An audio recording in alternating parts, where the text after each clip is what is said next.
Hello and welcome back to the Sword of Truth podcast. The chapter by chapter reread of the Sword of Truth series with a downpour of craft brew on the side. I'm Jade, and I'm here with Nate. Hello. And Aaron. Hello. As we open the door to chapter 6 of Soul of the Fire. That reminded me so much of when we were trying to figure out like the beginning thing to say at the top of the show, and I had written something out that was like, we're going to get down to the truth of the Sword of Truth as we read the Sword of Truth, and you're like, you say truth 19 times? This isn't good. We've reformed it. Yeah, edited. Yeah. Pick out the cherries and always deliver it 100% every time because that's just how awesome we are. Well, that, and Perfect. We're uniquely unique. No one does this intro quite like we do. No. We're also the only ones who do it. Yeah, we don't even do it talk like about we that do part. sometimes. Oh, yeah. So, yes, we are here. Aaron is back. This is our moment of truth, I suppose, here at the top. We have Aaron back. He has returned to the table. Yeah. My court mandated, whatever those are, restraining order is up. So thank you guys for lifting that. Because you did catch me trying to steal money. So that was fair. I'm just kidding. That's all. I was that's like, not what? True. That's how things spread. You just say things like that. No, our listeners know that I'm an angel. Just look at this face. Outside of that, the other thing that we wanted to just let you guys know is that on Patreon, after this, there will be a side quest on symbology. Symbology. Yes. Which is a real word. I was happy to learn. As we'll get into. Yeah, we've used it wrong, but it's a real word. Yeah, but it is a real thing. If you guys want to learn more about that, go on to patreon.com/podcastatt. That was wonderful. And sign up to be able to listen to that there. Plus a bunch of other stuff, but we're not going to go super deep about it right now. Well, this is only a moment. Yeah, it's a moment. I'm done. Yeah. I'm done. Yeah. It's not a speech of truth. Yeah. Just a moment. Was that a speech? No, but it will be if we keep talking. Yeah. We got to move on. We have to move on to something else. If we keep talking about this, it's going to become All the right, thing. And so we don't. last chapter, we got a little Spark Notes lesson on graces, and we caught Zed up slightly on what his trouble-attracted grandson has been up to. Not real, like just slightly. We just keep meeting it out little by little. I think that works multiple ways too. Like the trouble is attracted to Richard, but also it kind of feels like Richard's attracted to trouble. Yeah, he's a little trouble magnet. Mm-hmm. He is the pebble in the pond, so I guess everything is centered around Richard. Interesting. Yeah, I've steepled my fingers because I think that this is significant in some way. Now, Nate, how does that make you feel? I was like, I feel like this has to be noted somehow that this is happening right now. Okay, yeah. To answer your question, bad. Oh. So the chapter opens with Richard ignoring Zed's last question, which was about Richard's comment that it wasn't Jigang. Mm-hmm. This is a very strange thing to try and explain. Well, to me, it wasn't because it's like, clearly Richard is talking about the fucking chicken. Yeah, that's why, it's like, the chicken. We know, and how you does know. That's Zed what not pick up on that? it was trying to write that down Yeah. in a concise sentence when we all know it. Yeah. But Richard's on a whole new train of thought. He wants to know if Zed has handled the charms. It was supposed to be fucking easy. Mm-hmm. And Zed wants to know, who told you that? Like, where did he get that info? He read it. Duh. In books. In books. I read it. Where? From what? I don't know. what some stuff. In what time? Where did you learn to do that? From you. I learned it from you, Zed. Well, Zed and Anne have determined that the chimes are not a problem. Oh. Not going to worry about it. Good to know. Great. Yeah. I wish this happened more often. Yeah. Hey, Jigang. Oh, not a problem. I don't know if you guys as Sword of Truth readers read this and go, so it's obviously fine. Oh, yeah. Or if you're like, oh, sorry, no. Literally the thing that Zed repeats is nothing is ever easy. So they're just like, no, let's not worry about this. Just big red flag immediately. It's such a red flag that I just assumed the first option where it was like, oh yeah, everything's fine. I just assumed that was sarcastic. Oh, yeah. Like, there's not a world Yeah. where that's what enters my mind. Clearly, this is about the fucking chimes. This rest of this book is about those goddamn chimes. Like, this is it.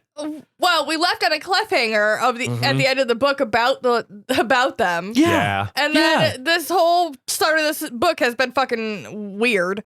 But no, let's not worry about that. That would be a hell of a cliffhanger and twist, though, to be like, hey, that might not be good. And then you wait a year and a half for the next book to come out. You get 6 chapters in. It's like, oh, yeah, those? Nah, that's nothing. That was a red herring. Yeah, no, actually, we killed Don't him have off to worry screen. about. Yeah. That just occurred to me. We did Dead of Bones in between. Yeah. So this is end of Temple of the Winds where the chimes were brought up for the first time. And then it's not until this book where they're like, oh, yeah, that's actually not a thing. Turns worry out about it. didn't matter. Oh, yeah. So you waited all for that. Got All Dead of that Bones. time. Doesn't mention anything about it. Then you finally get the next book. Oh, what the fuck are those chimes? Yeah, nothing. Nothing. No, Yeah. don't worry about it. Oh, I took care of that before you were born. Like, nah, we're good. Well, the combo goes back to that simple matter comment. And Kolo had written that they were alarmed at first, but it was a simple weapon. It was easily overcome. So it's not a fucking big deal. And at that point, we have to get a quick recap of Kolo from Kaylin because Richard just throws his hand up when Zed is like, Kolo, what the fuck are you talking about? Because that's not even the guy's name, by the way. It's not even a real thing. Yeah, it's like a nickname. Yeah, that Richard came up with. It's like when we come up with a name for somebody in these books and we start referencing them to the outside world. It means fucking nothing. But then somebody dares to ask him, he's like, ah, and just goes to the window to start looking for chickens again. Wild. I love the way sometimes that Richard is on something that nobody else is picking up on and his frustration and like he gets the significance of the chickens right now. We don't fully appreciate it as readers and the people in his world definitely don't get it. But the way that he's just like, whatever, I'm on about the chickens. Fuck you guys. Yeah. It's fucking great. Like, what are you obsessing on, Richard? What's going on? He's picked up on the symbology of chickens. The Absolutely. symbology of chickens, right. Well, and the fact that Zed sometimes doesn't go, okay, I've got questions. What are you doing right now? Explain your train of thought to me so then we can get it and be like, oh, fuck. The seeker of truth, the guy whose inherent ability is supposed to be just follow your nose that, you know, what I don't know. Now I'm thinking of cereal, but like, that's the guy's deal. Richard is naturally going to get curious about some things and it's going to lead him places and you're supposed to follow that. So if he's on the chickens, don't try and stop him from obsessing on the chickens. Well, I guess that's the thing that gets frustrating is that Richard will go on these little things, but even he doesn't like stop it. Like he gets frustrated with everyone around him. And instead of going, no, listen, this is where my brain is. I'm connecting these dots. I understand if you don't, but I am, and this is where I'm going with it. So get on, get off. I don't care, but this is where I'm at, and this is why I'm getting frustrated because you're not fucking listening. He doesn't do that. He just goes, meh, and turns to the window. Fuck you then. But after Kaylin starts recapping, Richard stops the recap to, again, keep coming back to his point about the fucking chimes and why we don't think they're here. He's like, okay, cool. You don't think they're a problem. Tell me why. Explain. Because they did a 180. Yeah. These were a problem Yeah. for Zed and Ann. These were a huge fucking problem Yeah. for Zed and Ann. I will say, I forgot that Zed didn't know who Kolo was. Like, it's been that Oh, long yeah. that where I was like, when Zed was like, who's Kolo? I'm like, Zed, you've been here. We've talked about it. And it's like, no. Actually, no, we haven't. No. Or Zed the and Sliff. Richard have been apart for a long We talked time. about that too. Yeah. Yeah. But yeah, Zed and Ann were the ones who drove the thought into Richard's head that we need to worry about the chimes. And now they're just like, yeah, but it's not. And Richard needs more of an answer than that. Like I said, he's literally the seeker. That's like the built-in mechanic of that guy. Just don't worry about it is never going to be enough. Ever. Well, unfortunately for him, Zed tells him to sit down and chill out. And then Kaylin asks what the fuck the chimes are. So we're just going to not answer his question again. There's a lot of not answering direct questions between the both of them at this point. It's very strange. Is it just like hurried conversation where like they're just trying to, yeah, I hear you, but you need to hear the thing I am saying. And Zed's kind of doing the same thing. So it's a little just overspeak. Yeah. It still drives it forward. Yeah, but nobody's getting what they want. Right. Yeah. the Everybody's just conversation. angry now. Yeah. Well, this is where you can tell that they're related because Zed is thinking the exact same thing Richard is, but Zed is thinking about Colo and not about the chimes, whereas Richard is thinking about the chimes and not about Colo. But they're coming at it with the exact same energy of like, no, I don't want to talk about that. You talk about mine. They go, no, I don't want to talk about that. You talk about mine. They both think their thing is more important, just like Dead of Bones, like Abby coming in and the nearly headless or the newly headless nobleman. It doesn't matter who's right. It matters what thing is more important. And there's no good way to figure out what that is, really. He was nearly headless for a little bit. Well, I think it's because both of that, like, Richard has had time with Colo, so he knows that. He's like, that's not a problem. Yeah. Tell me about these chimes. Mm-hmm. And Zed is like, I know about the fucking chimes. I've heard of the chimes. Tell me about this weird thing that you're talking about in the basement of the fucking keep. We each have our own individual magic situations handled. I want to know about your thing, but that can't happen at the same time. Like, literally, flip a coin, fellas. One of you's got to go first. One of you's got to wait. Yeah, and if we would have just took turns talking about the things we each wanted to talk about, it'd be done by now. Yeah.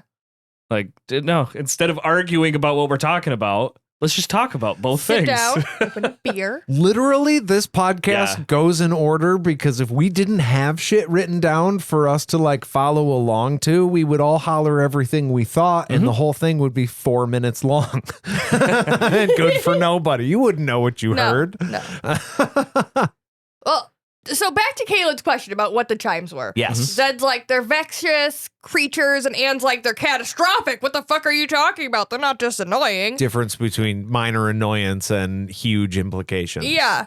Well, that freaks Caitlin out because obviously she didn't know what they were, just that Richard would die without saying them. Right. And also a fucking wizard told her to do it. I feel like that gets left out a little bit. Like, the fucking prophet is the one that handed me the thing and was like, tell him, do the thing. Yeah, we talked about that in Temple of the Winds where this question came up. Initially was in that book where she was like, it's cool for me to say it. And she got the go ahead because it should be fine. So she did the thing. Caitlin did everything right. She's been told this the whole time, but they also keep saying this, well, one without the gift, yada, yada. And so that question has been stewing in the back of her mind, like, did I fuck up big time? So she's naturally going to be singularly obsessed with this one part. Whatever Richard and Zed are arguing about, it's important to her that she's not going to be like the cause of this. I will say, as a first-time reader, the fact that the word creature was used to describe what the chimes are fucking took me by surprise. Because I immediately, like, when you say creature, I don't think bear. I don't think dragon. I think critter. Like, critter and creature are very close. So it's like, oh yeah, there's this vexatious creatures. And I'm like, so like a mouse? Like it's a really annoying mouse? Is that what's happening? What about a charming raccoon? Yeah, the chimes would have definitely been like, to me, I was thinking more of an abstract thing like, hey, these are like prophecy. Like the chimes are not a physical thing, but something bigger. Honestly, yeah. Yeah, I kind of agree with that because I've always pictured the chimes like Tinkerbell. You don't necessarily always see Tinkerbell. Sometimes Tinkerbell is just a light. She's just light and fairy dust and that's all. It's like a shimmer. And chimes, kind actually. of. And fuck, yes, thank you. But it's just that. Where it's just like three little, and I pictured them as like a Loki or a Puck, like a little trickster spirit. And they're just little points of things that float around and go and fuck with things. But they also have an inherent mechanic, which we will talk about. But like, that's what they were. It wasn't like a thing you could look at. They could take shape, but they're forces of nature. Exactly. Yeah. The word chime, it implies light noise that it carries over things. Well, you know, yeah. like it invokes that feeling. It doesn't invoke something that you could feel. You know what I mean? Because sound, we're about to get deep, because sound is ephemeral. That's what a chime is. You hear it for a moment and then it fades away. So it's kind of not something with a solid form you can always grasp, because Disappears it's on the only there. wind. It's temporary. Yeah. That's definitely, I love the science and the art of sound. Oh my God, it's so fucking cool. Yeah, I just, creatures threw me off. I'm like, Yeah. nope, we were not on the same page. This is why you have to communicate. It's actually 3 Jim Carreys from The Mask. That's what they are. Different colored masks. Well, Zed tries to calm Kaylin down. He's like, hey, and then he gets cut off because Richard is like, hey, I want my fucking answer to why you don't think they're here. We've been dancing around this, whatever. I don't care what they are. I don't need any more. I read books, okay? I read shit. I know. Answer my question about now and today. And Zed's reasoning is that they're a work of threes, just like the fucking boundaries. And that's why there's 3 of them. Richani, Centrosi, and Vasi. I don't know if I said those. Are those the Starbucks sizes? Close. Not Is that quite. what is that kind of what, like, small, middle, large? Get the fuck out of here. Small is tall. I know that. I don't know what a venti is. I know it's 20, but I don't know what size. I like you less.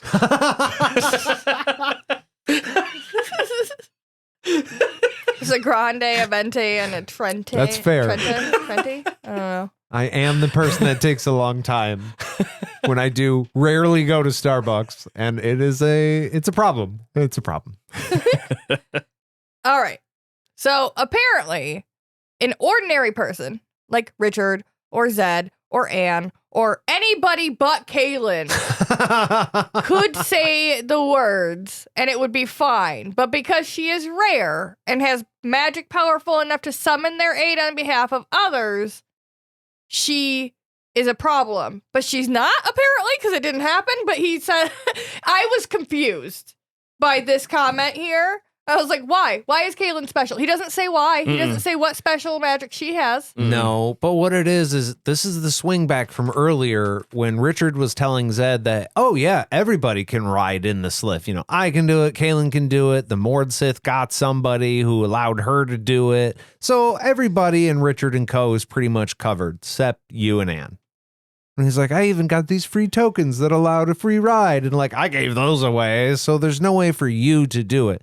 This is that flipped around on Kaylin now. Like everything was just about ready to work out fine, but because of who Kaylin is, that one thing that separates her from literally everybody else in the planet right now, because she is the last one, it doesn't work. Is it just because she was trying to do it for somebody else? Like, is it just because of the moment she was using it, maybe? Like, she was trying to save somebody from coming back, like, from dying? Well, they mention it's about her gift, that her gift was centered around doing something to somebody else or for somebody else, because the Kandar. So that's the specific thing that prevents Kaylin from being able to do this safely. Yeah, he does say, or I don't know if it's he or if it's Anne that responds here. That's not super clear. But it just is because you have magic powerful enough to summon their aid on behalf of another. So apparently the why is that she's perfectly unique and strong. And yeah, I think it is. I think it's because she was trying to help someone else by naming them. So, but by that, would anybody else in that situation? That's where it gets like, Oh, it's still messy. Yeah, it's still a little messy. It's just a little weird that they say, you know, a normal person is fine and a wizard who is more powerful is fine. But then if Kaylin does it, they're kind of trying to say that she's more powerful than a wizard even yet, she's not allowed to do it. Well, and he also states that without the gift, which protects the veil, the Chimes could ride her magic across into this world. So without the gift, the Chimes could ride her magic. But it's very confusing. It's confusing. It's very it's confusing. like a why, but a not why. And the names should be a secret. That's what the end, the Too Lazy didn't read. The name should be a secret. And with all of that very confusing bullshit, I need to just take a break for a minute. So we are going to go and we will be back after some stuff. Aaron, my friend. Yeah. Why don't you tell us what we're drinking today? Today we are drinking some Oberon Sunshine Tropical Shandy from Bell's Brewery. This thing is clocking in at 4.2%, and it's a fruity beer. It's a tropical, it's a fruity beer. It's the passion fruit leads a host of tropical aromas featured in this mouth-watering Oberon Sunshine Tropical Shandy. Bell's Brewery, they distribute pretty widely. You can definitely go to their website, and they got the beer finder right on there. So you might be able to find this near you. But what are our, I haven't actually cracked mine yet, and I've realized it's been a while since we've done this. Yeah. But, Get it. oh yeah. Wow. Clean. I realized I was a little bit farther away from the mic than I thought, so hopefully that did come through. But what are your guys' first thoughts and feelings here? I like this. I think that this is one of the better tropical flavored beers I've had, because a lot of times you get that briny thing, and this is just it's nice fruity fucking beverage. Fruity is good. Fruity is always going to win me over when it comes to something like this. And I'm particularly fond of shandies because they tend to be a little bit sweeter. And I think they nailed it. Although you said passion fruit, and this clearly has a fucking pineapple on it. Look at the other side of the sun, bud. That's a cut pineapple. No, it's not. Is that that's a passion fruit, isn't it? Well, Yeah. you know what? Okay, I was wrong. So hey, buddy. I'm glad you brought it up though, because it does say in the description that it was passion fruit with other tropical aromas. It does list mango, pineapple, passion fruit, and guava flavors. Okay. That being said, not tasting a whole lot of mango or passion fruit or guava flavors. Just a whole lot of pineapple. A lot of up pineapple. front and Yeah. a whole lot of pineapple back at the end. So I'm going to keep this short and sweet because we don't need to be negative on here. But this is a 4 out of 10 for me. 4 out of 10. Yeah, I'm just not a fan of pineapples. See, Because of the I think that there's that. maybe you don't know, like, because I feel like there's pineapple, but it's not straight pineapple. I like pineapple a lot, Yeah. and I think that there is definitely passion fruit in there, and that maybe you just don't like passion fruit either. No, I love passion fruit. The Oh. Perrin grape for passion fruit. I think it's passion fruit IPA or something they do. Delicious. Well, it's an IPA. So. And I think It's it's just- grapefruit. They do more than one. But also, it's just too much. Pineapple's the main ingredient, and Yeah. that's what I'm tasting. It's 4 upside down pineapples out of 10. Okay. I'm going to go quite a bit higher than that. I'm going to call this as a 7. I think I'm going to go 7. 7 upside down pineapples. Yeah, it's delightful. It's not too flavorful. It's not too much of anything. I think it's just nice. I do like the It's light and nice. crisp of it. It's Yeah. very light and crispy. I'm gonna go 8. You can spin that pineapple One way or the other. any Same way you rating. want. Look at you. Look at us. Look at us doing this here. Look at us. Wow, look at us drinking in a basement. It's a podcast studio, sir. It's a story about growth while we talk about beer. Hey, you're back. You can see me with your ear holes. Isn't this great? Cool. All right. Anyways. So, the reason that Zed and Ann believe that the Chimes are not fucking here is that there's a bunch of exacting safeguards. Mm-hmm. One of which is that Kaylin has to be Richard's 3rd wife. Mm-hmm. And he gets real cocky about that. He's like, see? Not a fucking problem, right? Yeah, clearly there is no way that Kaylin could be Richard's 3rd wife. Absolutely not. I mean, to be fair, it was like 2 years ago. We were back in West. Like, it's been this much time. Mm-hmm. Come on. Yeah. Richard's like, she's only my 2nd wife. You're right. And, oh, no, shock. Oh, what are you talking about? And Technically, That is a- scratch his chin. That is exactly how I pictured Zed, to be honest. And then they tell Zed about him marrying Nadine. Mm-hmm. And Zed goes on about her being a nice girl. And Kaylin gets all annoyed. Mm-hmm. And then Kaylin points out, hey, I wasn't fucking married to Richard when I said the Chimes. Yeah, Bam. that hadn't Mhm. even happened yet. Yeah. So crisis averted. Yeah. Factual. factual facts, right? Aaron? Do I have to be the one to say it? Well, I noticed your hand was raised, so is there something you wanted to say? Do I have to be the one that says it? Yeah, go for it. What do you think? We all remember Duchilo. We took that quick little tropical trip, and we had a shotgun marriage. Oh, that other wife. Yeah. Oh. Okay, you don't have to say anything else. The reaction I got was all I needed. I just was, this felt like gaslighting. Because I'm like, it is his third wife. And they're just like, nah, it's not. And I'm like, no, it's his third wife. Couldn't no, possibly it's not. be. But it is. You do the math in your head real fast, and you're like, oh no, this could Yeah. actually be real bad. Yeah. No, you know Okay. what's real cool? Okay.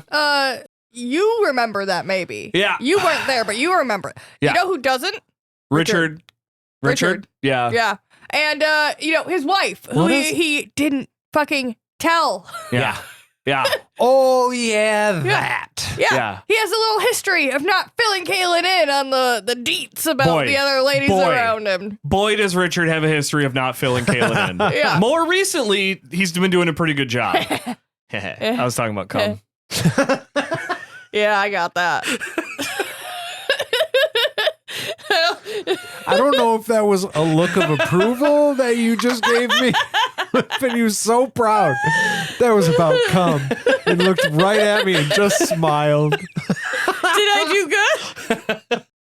I'm just making sure. Look, we all clearly we're getting gaslit into the Duchilo erasure. So I just want to make sure that I'm very honest when I am talking about cum. I'll let you know. Well, I appreciate that. I I am glad guess. that you remember because Okay. I wasn't we weren't gonna talk about it. Okay. No, If I you didn't- saw the notes. I saw there was Duchilo erasure happening. I think she's a strong, independent woman, and I'm here to support her. Yeah, she does exist. That is true. And Women can be anything. She actually doesn't live that far. No, to be no. honest. Yeah. She's just right over there, Yeah, actually. just right over there. Kaylin points out, they weren't married when they got to the Chimes, and then Richard goes ahead and shits on that idea by saying we were married in our hearts. Which, as we learned, is the only thing that really matters. Yeah, To Richard, for sure. The so intent versus deed. That's true. I mean, that is what Richard believes. That's true. which is interesting. So then, does that mean that you were not married to Nadine then? Because you weren't married in your heart, so it didn't count.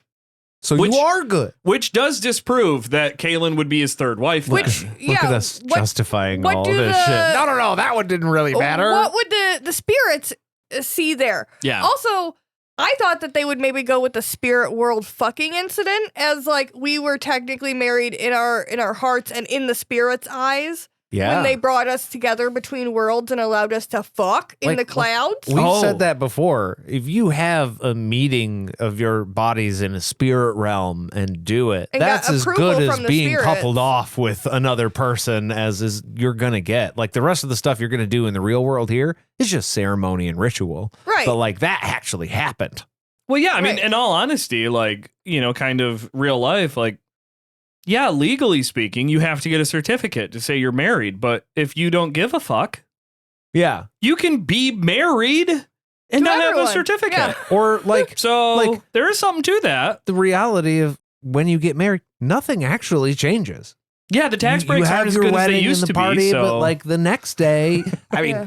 honeymoon and stuff aside, you're Yeah, just living yeah. together now. Yeah. Yeah. But yeah, and I just think it's interesting that if we're going with this weird concept of we married each other in our hearts at the same time and we somehow both knew that and that makes it okay, that we didn't go all the way back to the spirit world. If we're just doing Yeah. whatever we want, yeah, we might as well go all the way back there and be like, she was my first wife back then. Or that if being married in the heart is the thing that matters to Richard, then Duchilo and Nadine, neither one of them count. So they shouldn't even be worried about. What about fucking Denna and their mating experience Oh, shit. and her wearing their white leather and having a whole fucking thing there? So Kaylin's his fourth wife? What about that? I think technically. I think Kaylin is both his first and fifth wife, is what we're finding Wow. out. And also, the spirits are cool with polygamy. That's Oh, the yeah. other thing that we've Yeah. established. Dude, the spirits Yeah, well, are chill. But according according to what Richard is giving to Zed, Mhm. the knowledge that he's giving to Zed and the other people in the room, she's only the second wife. Mhm. And Zed, he wants all the deets and all the stuff that we've just gone over. He wants all of that. According to Richard, can't get into it much. We can talk a little bit, but we gotta leave right now. We gotta get back to the keep. We need to hurry because we have the fastest method of travel available to everyone here. Uh-huh. Yeah, it was weird to me that didn't go the opposite way. Like, hey, we can talk on your time because we're going to be there like later this afternoon. You're not going to be there for a few days. So we should give you the skinny before you take your travels all the way north. Also, his reasoning being we have to go back to protect the keep. Oh, the keep that you felt secure enough to fucking leave to come here to get married and fuck off for a couple days, but is suddenly in such danger that you can't talk to me for 4 fucking hours? Mm-hmm. Cool. Mm-hmm. Also, you know what would be a great thing to do is just kill 2 birds with 1 stone? Give all the details while you travel together. Yeah. You gotta. You could do that. You could got travel together. a week. You Send can Kara get and Kaylin all back. the info out. Yeah. To your point of why Richard is so hurried, I know exactly why. My man got laid last night. Mm-hmm. He's experiencing what I have referred to as post-nut clarity. He wasn't in a hurry last night or this morning taking a bath with Kaylin, but now we got some shit to do. All right, I've got that handled, taken care of. We're satisfied. Now it's time to go to work. I would like to say that I'm a little bit on Richard's side here. I don't think it's post-nut clarity. If I had a lot of good things happen to me That would have happened before bed. and then kept seeing a weird fucking chicken everywhere, I'm going to be agitated because I don't care for chickens. Post-nut hallucinations? Is that a thing? I had sex for the first time ever, and now I'm seeing evil chickens. No. That's not true. I take that back. I take it back. I strike it. He's experiencing current cock conspiracy, and he needs to follow his intuition. No, it is the post-nut clarity thing is interesting though, because he wanted to fuck Kaylin so bad, right? Yes. He was like, we gotta get married. We gotta get married. We gotta do this. Yeah. You know what? It'll be fine. We can leave for a day. It'll be fine. Oh. We can go get married. Yeah. It'll be fine. Yeah. And then he did it. And now he's like, okay, I did it. Oh, fuck. That was a bad idea. Yeah. Yeah. That was a really bad idea. We need to go back right now. Little Richard took control for 36 hours Yeah. there. Yeah. So maybe not exactly post-nut clarity, but post-choice regret for sure. Yeah. Like, he Yeah. wanted to No, get that was married. the dumb he thing. wanted to fuck her. Like, this is all fine. But, like, coming here to do it, like, because Kaylin wanted, like, everyone wanted to do it here so special, so fucking bad. Yeah. He gave in. But now that was the bad choice. Yeah. Well, and I know it was a good choice, but also like as an impulsive person who sometimes feels like I just have to do the thing. I don't know why I have to do it right now. Not necessarily that, but literally fucking anything. If I don't handle that right now, I'm going to obsess about it Yeah. forever. So I Yeah. just need to do it. Like, why did you choose to make dinner at 3 p.m.? Well, I thought about it at 2:30, so it had to be handled Yeah. now. Well, and it is like what he's saying is true. But to your point, it's like, but it was true 2 days ago when you chose to go away. Yeah. Like, he's like, well, Jagang can't Yeah. get to what's in the keep. And it's like, well, it would have been bad for him to get to the keep last night too, buddy. But you weren't too worried about that, Yeah. were ya? I think Yeah. we were able to make an exception for the wedding, but now the weight of everything, especially now with the chicken and evil stuff, he's like, oh yeah, we're dealing with a person who can get to me from multiple angles. Yeah. We do need to be vigilant. Mm-hmm. Yeah, so he does explain all about Amelia and Marlon, Mhm. and Kara makes a funny little comment about how Kaylin killed her too when we're talking about Amelia, which implies that she killed Nadine, which is not what fucking happened, but it's funny to say. Just leaves it out there so Yeah. all the readers can go, ha ha ha. Yeah. Fuck yeah, she did. Kaylin again wants to know what the fuck the chimes are, because apparently the explanation earlier wasn't quite enough, Mhm. and why we're so concerned. The person saying the chimes name to summon assistance in someone's death can call them to the world where they can accomplish their purpose, which is ending all magic. Oh! Yeah. So they aren't just like a fun little thing to say to save somebody's life. It's like a whole fucking thing. Yeah, and it's not like everybody gets one situation where this is the only thing that it affects. And it's like you can say these words one time and then save one person's life, and then you can't do it anymore. It's like, no, when you do this, it literally changes the world. And a whole bunch of people might die. We'll get into this. Oh, okay. No, definitely not a Spider-Man 360 situation, though. It's almost as if actions have something that happens after you take an action, like a consequence. If you squint at it. And here's the other thing. That didn't take that long to say. Like earlier when he was like, there's no time to explain, there's no problem, like that. Oh, yeah, that 30 seconds. I got a timer right here. Yeah, I know exactly how long it took. It's really not taking that long to actually speak the things each party wants to hear. Oh, we're going to get into it, though, okay? Yeah. Okay. Oh, yeah. Let's get into it. Let's get into the chimes. They soak magic up. They're beings, but they don't have souls. They were conjured from the underworld and will just like annul magic here.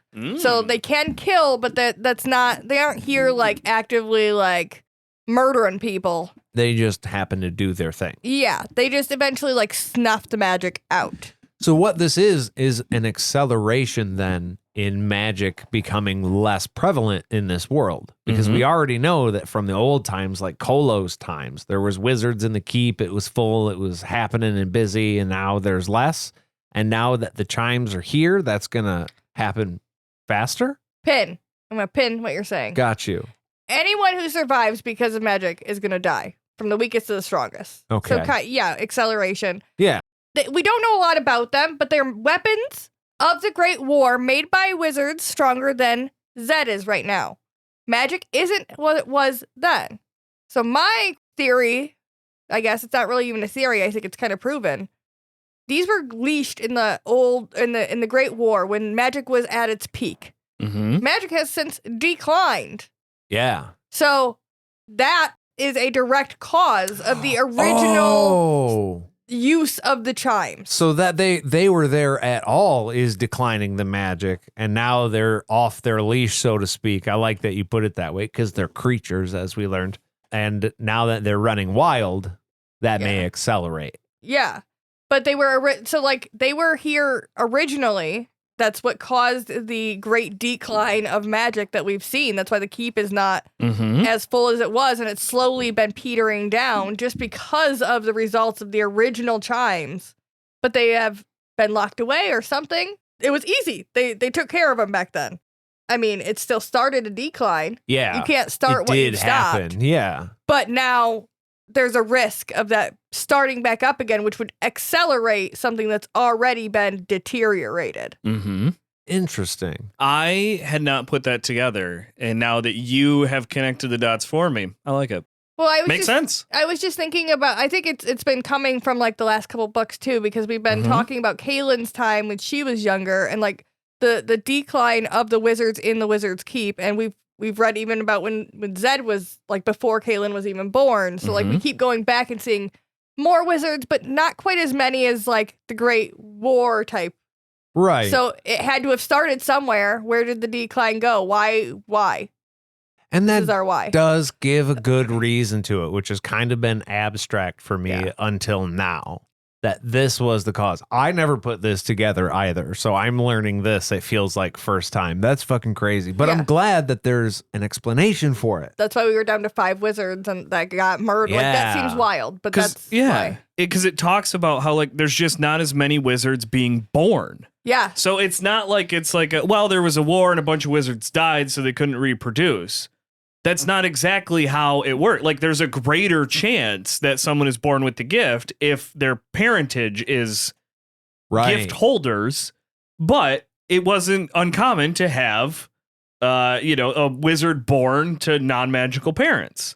So it's like, but the fact that has declined so much is probably either directly or even indirectly from the chimes being used in the war, potentially. Because that's exactly what they do. Sense. They snuff magic out so it can't keep coming. So, like, Yeah, it's not, the best way to get rid of something isn't to kill it, it's to stop it from reproducing. Yeah. I wonder, and this is a sidebar, and then we can get back to this, but I wonder if that has anything to do with why Aidendrill is the seat of power in the Midlands, right? Because the Wizards Keep was there, right? There's a bunch of wizards. And then we know that the way magic lessons itself in the world is like the wizards are still fucking, right? Everybody's still fucking. Babies are still being made. It's just that not all of those babies are wizards. So naturally, people are going to start moving from the keep into the city and growing the city over those couple of thousands of years, where now you don't belong in the keep because you're not magic and stuff. Like, love you and all, but sorry, you can't live here. And so that, as the keep went down, the city got bigger, and that's where the magic people are. So we're going to make that the capital. Bing, bang, boom, done. Yeah. Geographic history. Yeah. I like it. Plus, you need people to support the magic. Like, originally, you had the people there just to help work. And then eventually you need more people to support those people, and it grows. Yeah. And wizards need to use people, so you don't want people far. Yeah. They got to be right there. Yeah. So let's just build another palace for, like, the government. Talk about a possible lore drop. I think that's a good theory. But I'm sorry, that was a sidebar. You can continue. So at this point, we start to get into the idea of what would happen if they were released into the world. And because Richard's like, maybe it would be just like Westland, right? Just no magic. It's not a big deal. I lived like that for a long time. But Zed thinks it would be worse. Before we get into that, I think we're just going to take a little pause and gather ourselves and everything that we've been given so far. And we'll come back at this in just a moment.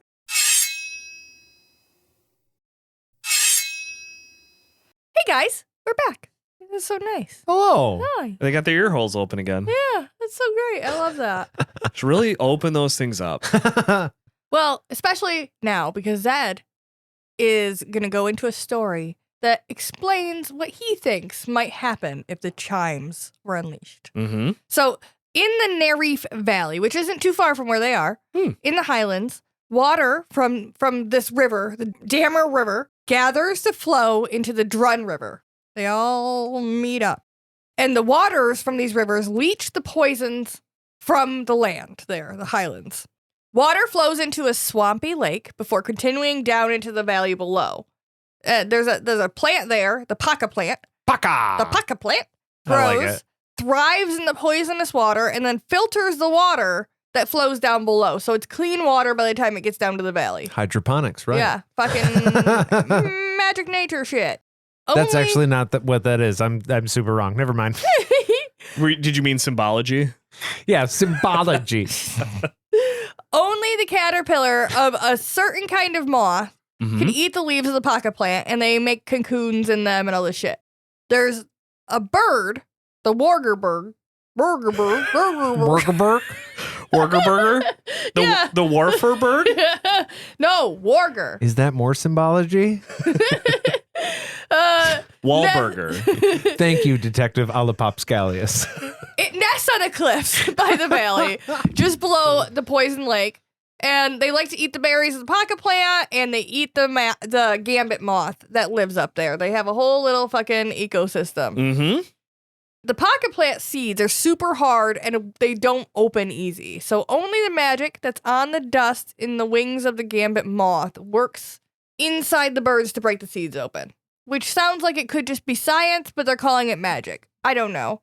In their droppings, the seeds can then be sown and grow up, because without going through the bird's stomach, it don't work. They will just be hard little acorns on the ground that can't be planted.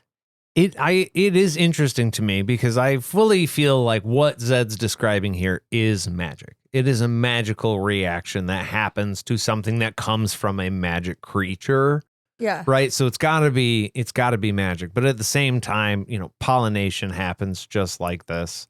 I mean, it's a little more abstract, but like we eat sushi regularly. That meat is all sometimes raw. I mean, a lot of times we're imitation crab or whatever, so it's a little different. But I've literally eaten meat that has been cooked in just the acid of like a fruit. Like what is it they use? I forget exactly. It's not important. But the citrus cooks the meat chemically, which you can kind of look at as magic. Like, no, you didn't cook it over a fire. You used something else, a fruit, to just pour over this thing, but now it's safe to eat. That's fucking magic. Ceviche. Ceviche is where you cook fish in lemon juice because the lemon juice is so acidic. It causes the same chemical reaction that heat would, and it cooks the fish. Yeah, and it's then safe to eat. Like, that's what he's talking about, There's I feel also like. birds that eat rocks because there's like nuts that they eat that are too hard. So they eat the rocks, and they eat the nuts, and they break the nuts open, and then they... The rocks grind up everything in their belly, so it's okay. I was going to say, this can be magical. Like, it absolutely can. Because once you have magic, you could just... That's how it works. Hey, how's magic? There's real world examples of this entire process. Oh, yeah. There are animals and plants that can take something poisonous to humans and it's not poisonous to them. There are animals that have evolved over the years to specifically eat a specific type of food that they've found the one way to get around its hard casing to, get to the inside. Like, this is all, we can point to a real world example of every single step. That being said, this can be magic. It doesn't have to be disproven. It could just also be that, seriously, there's no way to open those seeds except for these magical creatures. Yeah. They open it. I also feel like if you look at it in terms of, sometimes a simple trick can be the greatest magic. Mm-hmm. It's just like that. Yeah, it is technically science, but you don't know what all is happening. So it's magic to you. It can be the same thing. Mm-hmm. So everything's connected. Mm-hmm. If all magic is ended, the moth no longer has magic. Plant doesn't grow. Warfer bird dies. Oh, it was Warfer. I at some point I had a typo. I don't know if it was Warger or Warfer. I've typed it both ways now. The bird dies is the point, and so does the gambit moth. And Zed points out that that's not going to be the end of the line either. Yeah, it's not just that small little ecosystem of like, there's one less moth and one less bird flying around. Yeah. All right, whatever. No. Yeah, then the water going into the valley, poison. Animals, dead. Worms, dead. Livestock, crops, tainted. People, poisoned. All downstream rivers, also poisoned. It's not funny. Everybody dies. Excuse me a moment while I chuckle to myself. Everybody dies. Laughs in evil. Sorry. and then the people are going to drink the water, and then they're going to die. Do you get it? More towns' crops are destroyed, just like Taskla, that provides crops for all of the North. Side note on Taskla, weirdly, from the narrator, the name has changed many times, and it is now Anderith, and the people are called Anders there. Just so you know, for no reason, just know that. We'll be touching on the subject of Anderith a little bit. Yeah, maybe. Yeah. Either the people of Taskla would sell tainted stuff, or they would not be able to sell their crops. They could starve. It would spread, and people everywhere would be affected. Civil unrest and panic would just be widespread. Richard asks if it might not be that bad. I mean, look, it's not exactly a sidebar, but this is why sometimes governmental overlook is good, so that people don't sell all this tainted shit to each other. And the idea that Richard's like, nah, that'll be fine. How is that going to be fine, Richard? And I feel like this is probably where the giggles kind of came in. Was like, this does feel like hyperbole, where it's like, we can't stop doing that. The children will die. It's like, well, I was talking about repaving our driveway. I'm not really sure. I can see where potentially there's a 1% chance that leads to children genocide. Yeah, it's a feasible train of thought, but the odds of it going down exactly this path to where this one thing dies and then it's total world destruction, there's a lot of other things that could get in the way of that too. Yeah. There is. It's all up Maybe. to chance. Yeah, maybe not. Maybe not. Maybe. There's no way to find out. That's it. We're just done.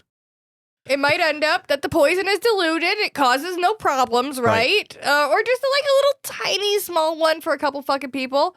Could start an avalanche of shite. We don't know. Who knows? Well, it's kind of the thing of like you prep for the worst and hope for the best. I mean, like, exactly. When you become larger, kind of talking about like government oversight, like, this is the type of things that Richard should be thinking about, though. He is the bigger picture. he is the leader of this world, you know? And it's like, hey, Richard, maybe it won't. You ready to take that risk? Yeah. My guy? You ready to risk a war? That's why it's always good to have something on the books. It's just like, hey, don't knowingly sell poison to people unless maybe you're actually just selling poison for whatever fucking reason. And then we're going to need a paper trail on that to make sure that nothing bad happens. Well, Zed gives him a whole bunch of he can give a whole bunch of other different examples. Yeah, right. Yeah. Of things that could happen. But Richard is now at this point trying to ask the questions. He's like, okay. So the Gambit Moth, right? I'm gonna put that in my notes. I'm writing that down. Would that one be the first thing to fall? I'm gonna keep an eye on the Gambit Moth. And Zed's like, I don't know, maybe. Yeah. How strong is the Gambit Moth? We don't fucking know. It could be the third thing to fall. It could be the last thing. Who fucking knows? Yeah, Richard is now being the, think of the solution, not the problem. Is like, okay, well, if that does happen, how do I catch that? Yeah, how do I he's counteract asking, it? Do I just need, is the moth the weakest thing and therefore the easiest to kill? So if I just have someone live there and they just report back like, nah, moths are still cool. Like, oh, noticing a lot of dead moths. Like, oh, okay, let's get ahead of the problem now. No, but we don't know. Yeah, don't know for sure. It is a lot like insurance. Yeah. You buy it. A lot of what if. You don't know. Yeah. Is it going to be covered? I don't know. But- I know what won't be covered. I know what won't be covered for sure. But you feel better knowing that at least some of your things are covered. Or like in this instance, you feel better knowing that those two things have that what's the word? Symbiosis. Thank you. To where they can continue to keep living so that you don't have to worry about that. Because they're there and that's natural. Yeah. And that's also probably, I'm guessing good kinds lean towards environmental protection a little bit, like a nod. I know he had beautiful landscaped areas behind his house. Nature was a big thing to that dude. So I could see him being like, yeah, this is the way nature works. They have it all figured out. So let's not fuck with it too much. And what is, hey, what is insurance if not peace of mind? Yeah, exactly. Side note for the side quest later on Patreon, there is a reason that this may be important and it's directly related to symbology. Oh. Yeah. The Egyptians, they did something kind of like that. I feel so teased right now. Yeah. Okay, we're going to keep going then. Richard, at this point, worries about Kaylin. Mm-hmm. He's like, what about Kaylin? What about her magic? She gets to keep hers, right? She's special.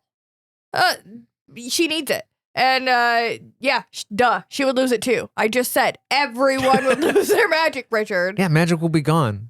Like, mine? Like, yes, all magic. And then he's like, but you know what? It doesn't even matter because the world would die around you. This isn't about you or Kaylin, Richard. We're talking about world destruction, but I'll be cool, right?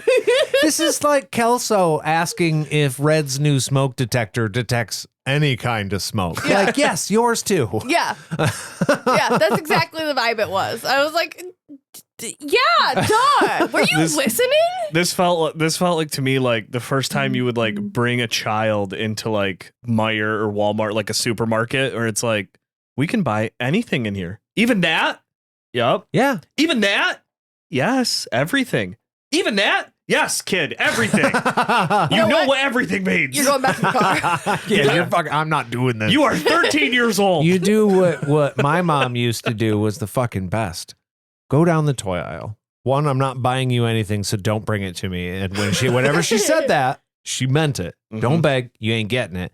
But she could do her groceries and we could fuck off in the toy aisle. Oh, and yeah. everything was fine. Then we were perfectly entertained for an hour. It was great. Yeah, but I bet you if you caused the problem in that fucking toy aisle and she had to hear about it, it would be the end of the world. Oh, yeah. She would come stomping down the aisle and fun time was over. Yeah. Guess who's never going back to the toy aisle again? Yeah. It was a month. It was a long month. Okay, so Richard is like, you know what? If it's gonna affect me and Kaylin, we can't let this happen. Well, we got to do something about it if it's going to get us. Yeah. You're a war wizard. It's going to probably affect you more than most people, I would assume. So that's like, we can't, and it won't, because this is just a fun game of what if. Yeah, that's true. So Well, yeah, because calm down. this is what if the chimes are here, but I already told you, chimes aren't a problem. Yeah, shuts it down. So this entire doom scenario that I just gaslit you into believing, don't worry about it. But you don't All have to your worry notes about there? it. You can throw them away. Yeah. Just copy what's on the board, not what I say. And everything we know about Richard, Richard's a guy who's totally going to be fine with getting blue-balled with information like this and then told to not worry about it. Oh, yeah. That's nothing. Okay, cool. He's like, okay. But if they were here, what would we do? How would we stop them? Game plan, motherfuckers. Let's do it. And then suddenly, he stands up, looks out the window, and the conversation just ends. Because he's listening for something. Which is weird. But Zed takes this moment to turn to Kaylin and be like, what the actual fuck is happening to your husband? Because he looks psychotic. This is great. This is where it builds the tension. We're back to the beginning of the chapter when Richard's like, what about the chickens? And chickens! We're not talking about the chickens. No, but the chickens, guys. I have always said that. What's going on with the chickens? What's going on Go back with the and listen chickens? to everything we've released ever. I say it all the time. I've always said that. And I feel like Richard has slowly been, I don't know. He stopped eating meat when Zed saw him, not the last time, but the time before that. Mhm. The last time he was on the run, he had just he wasn't even with him the last time. That was the last time he saw him, wasn't it? After he became the Lord Rawl and stopped eating meat. So the last time he saw him, he swore off meat. Now he's being psychotic about chickens. So if I was Zed, I would be worried too. I'd be, what the fuck? Oh, hold on. No, you just made this easy. I'm not worried about him at all. He Dude doesn't just wants eat and he hates chickens. Dude just wants to eat chicken again. He's like, damn, that looked Your good. body is calling to you that you want to consume He wants that to animal. kill that I might. Yeah. I'm a vegan except for KFC. Give me that crispy fried chicken. Did you say you had a Rhode Island Red? Mm-mm. Well, Kaylin is like, dude, you wouldn't fucking believe it. Just, you know what? Just let it go. And at this point, everyone hears a child in the distance screaming in terror. Oh, that's not a chicken. Not a chicken. He tells them all, wait here, and then takes off, and they all promptly follow him, and that is the end of the chapter. Oh, I re-listened to this specific 5-second clip so many times because it's Richard bolted for the door. Quote, everyone wait here. As one, they all rushed after him.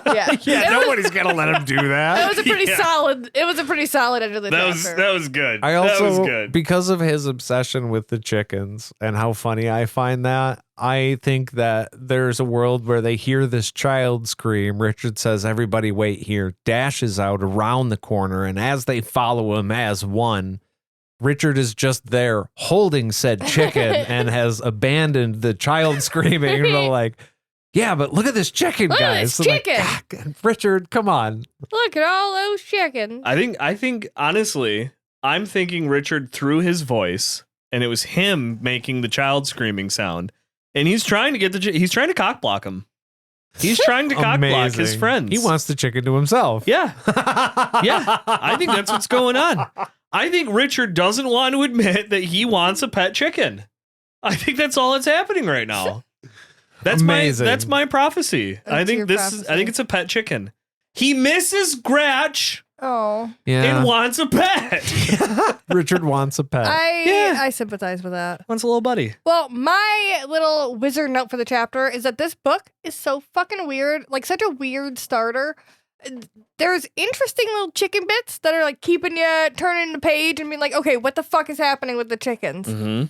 But it's interspersed with so much fucking exposition about the past books, and then important, complicated nuggets tucked here and there that this is obviously something you need to know going forward.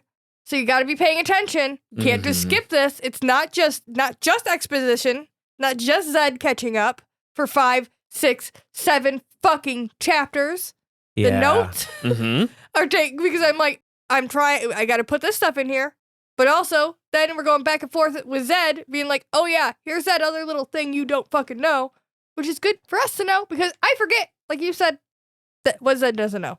Mhm. Yeah, we do know each of these books was written to be a standalone novel as well. So I feel like, look, we know there's 12, 15 books or so. I feel like he had to, because he didn't know maybe that there were going to be so many when he started writing. So this is like, okay, book 1, cool. Book 2, we just reiterated some stuff about book 1, didn't take that long. Book 3, well, now you got a little bit of 1 and 2, and now we're on book 5. So now I think he's having to start striking that balance and figuring out how much of the expo is actually necessary and how much isn't. I do know for a fact in later books, it's not as bad.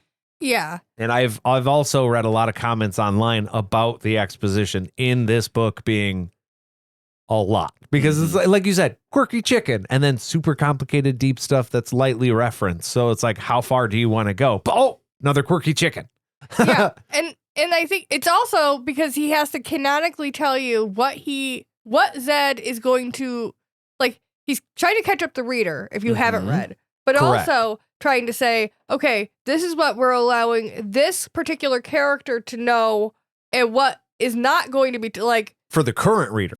But for Zed in particular, him and Richard don't get to talk a lot. They don't get to have conversations. These are the few conversations we're going to allow Zed and Richard to have that you're privy to, and then we're going to rip them apart from each other. And so, like, I have to tell you exactly what was told to him in this time so that later, when he doesn't know something, or he does, it's right. Yeah, and it feels like a nerf, right? Because knowledge is power in these books. So if we allow our two most powerful characters to just get together and share everything they know, then they're fucking probably unstoppable. Then later when you go, why didn't he know that? Because he talked to Zed for so long. Exactly. That's going to be a problem. Yeah. That's why we have to be spoon-fed exactly what Zed is told. And that's why we came up with the SLIF, so that travel can happen quickly and they don't have time to have those conversations. Exactly. Richard's going another way. Yeah. Exclusive travel, Amazing. not inclusive. No. Nope. Only a few people can use this thing. I would just like to quickly recall back to the beginning of when you came on this podcast, Aaron, and how I started describing this thing Good Kind does, where he creates a problem, and then before that one's solved, he creates more problems. This whole book, I want to just point out, is happening while the war is going on. Yeah. And so far, it's not about the war. No. This is a whole other thing he's got going on. In addition to that. Yeah, they did, kind of were like, but, well, Jigang might get to the keep. What about this? Not just Jigang, his entire fucking army is marching on these innocent villages that you are not paying attention to. The generals are taking care of That's the true. army. Which, hey, I mean, I'm assuming that is what's happening. Not my job, not my problem. Yeah. Well, that's our truth. We would love to hear yours. You should write to us in your journey books to podcastatt@gmail.com or find us on any of our social medias. Glug. If you would like to support this podcast and hear more of our amazing voices, then you should find us over on patreon.com/podcastatt. ATT. Where every single fucking tier is a happy tier. Aww. Like tears of a clown. Yeah, that's all for us. Thank you all very, very much for listening, and we'll see you real soon. Bye.